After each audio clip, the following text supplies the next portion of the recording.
We were in great shape. Can you hear us okay? You're not muted.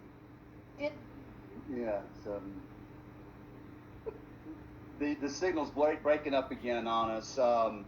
We have a little bit of a trouble on these shows for some reason. I think the unwanted energy is turn up the volume. Try if you guys want to exit now and I hear. come back. Okay, you do hear us now. Okay. I hear you now. Okay, great. Okay, good. Okay. So I got Joe, and he's going to be on with us for a little while.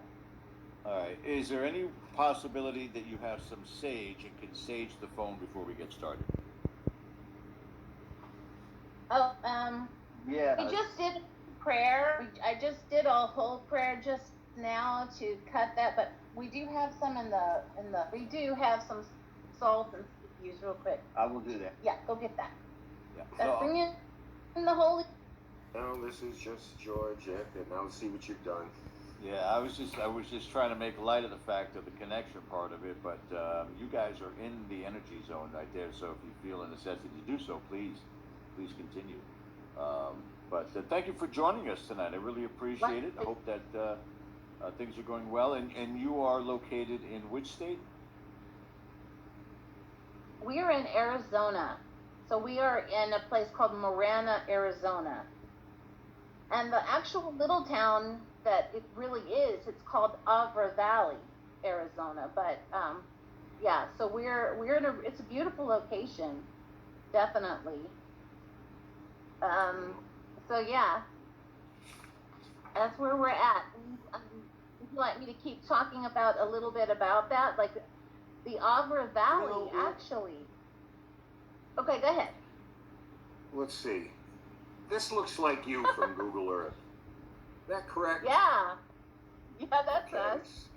So that's pretty much what we're talking about. We're talking about a beautiful desert area, and this is the Benedict compound, as it were, in Manana. Do I have that right? Marana.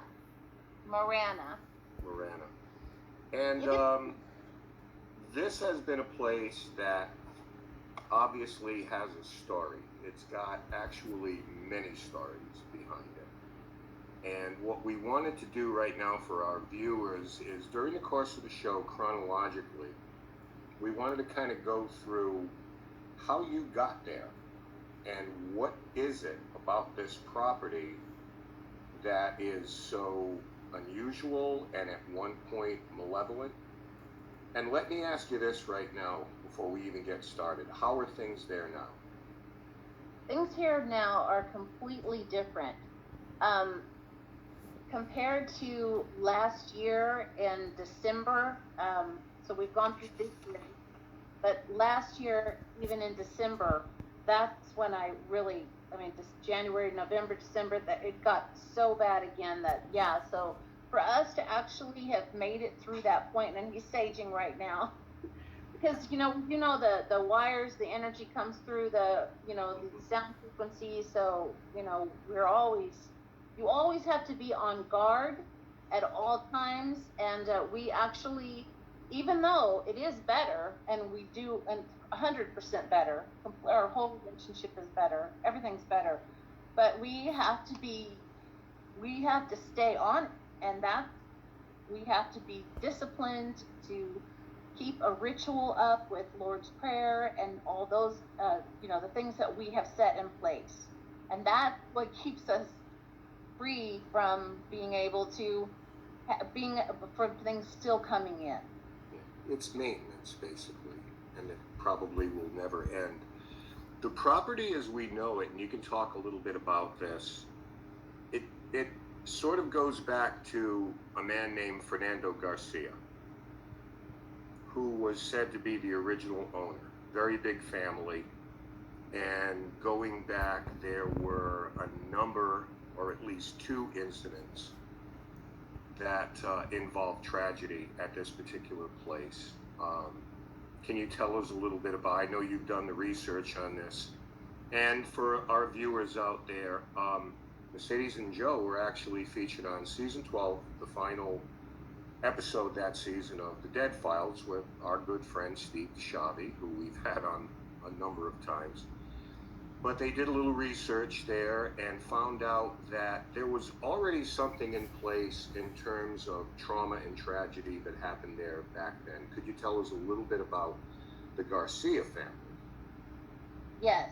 So, when we sat there with Steve and Amy, that is the first time we heard about the Garcia family. Since that time, I of course gone and learned more about this and more about them. Haven't actually reached out to meet them yet, but yeah. So originally, this place was owned by the Garcia family, and where our property is, that would have been their property. They owned all the property. Okay, so the valley, Avra Valley, was also the Avras owned the valley. There's certain names around these streets or places that are named from the original people. So those people owned a huge section of this, and our property was on that. And when Joe got here, there had not been anybody living on the property, at that time. So it was ranch land and continues to be ranch land. Do you have anything? Well, I took the property over in '06 and built the home and everything on it at that time, not knowing any of this. I wasn't awake, if you want to call it that, at that time by any means. Now, the Garcia family, they did have several things happen, including one of his sons got struck by lightning and killed just somewhere on the property out here. Right. There was kids playing in a cave, and it caved in, and 2 of those young people died. It's just, this property there's been a lot of blood spilled on this property.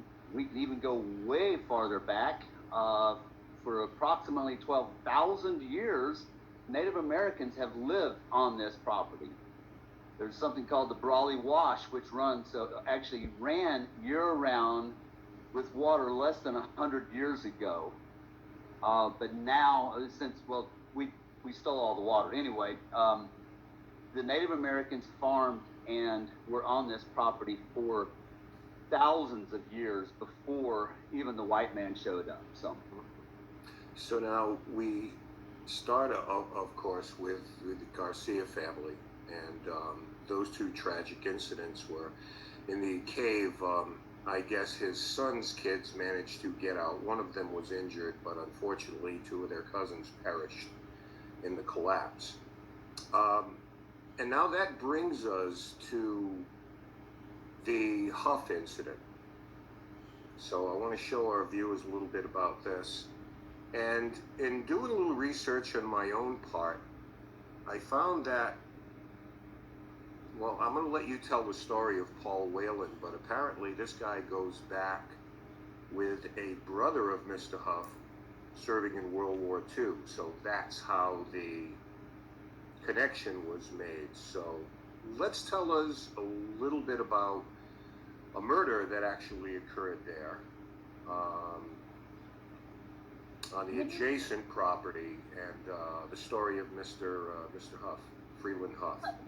Amazing that you found that information out. I hadn't found that out. So I did send last night an email of one article I found last year, right before we went on to warrior mode, but it had a picture of Freeland.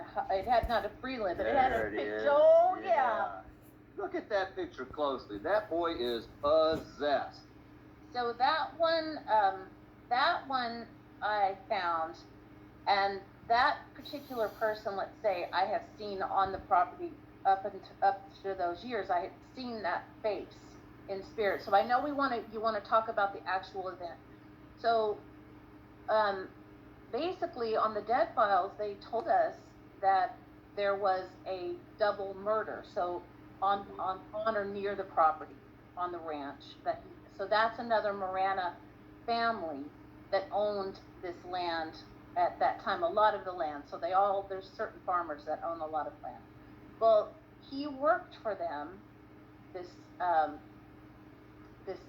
Paul, And so Paul obviously was into devil worship and into serious satanic activity. And they ended up calling him, the police ended up calling him the devil murderer because of that. So he apparently, and I found all this out mainly from certain articles, but also from what Amy and what Steve had told us. But he went and he came to their property and just shot him. You know, he found him and shot him, and then he went to he shot her. She was running and trying to get away, and then you know, they were both suffering terribly. They both, it was terrible. It was horrible. And then there was another man involved too that was a partner to him, or that he had, but didn't participate, but he had told him about it. So he ended up taking, and I don't even know if there was probably just something. He said he said the man upstairs told him to do it. Yeah, compelled him to do it. To kill them.